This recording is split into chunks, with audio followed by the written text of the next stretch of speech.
But in 1978, there was a serial killer named Ted Bundy who went on a rampage in Florida at the University in Tallahassee.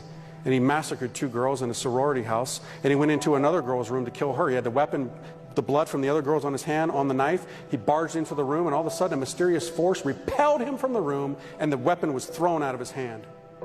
Why? Well, the girl in that dorm that night had fallen asleep with a rosary in her hand. Before she went off to college, she said to her mother that I promised to pray the rosary every night before I go to bed as for protection. Well, that night, as often happens, if you try and leave it to the end of the day, you're going to fall asleep. She fell asleep.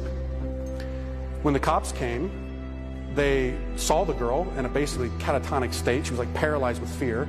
She said she didn't want to talk to anybody but a priest. They got a priest, a Monsignor came, and she told the priest that what she had told her mother about making that promise. Years later, when Ted Bundy was on death row, he asked to speak to a priest. Guess which priest came? The same one. And they had a little conversation.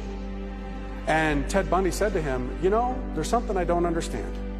That last night, that was the last killing that he did, I had killed those 2 girls, and I went into the other room, and some force threw me out of the room and threw the weapon out of my hand. Can you explain that to me? Actually, I can. That's what the priest said.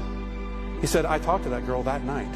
She had made a promise to pray the rosary, and she had it in her hands. You weren't aware of it, but there was a power in those beads that threw you out of the room. This thing, my friends, has power.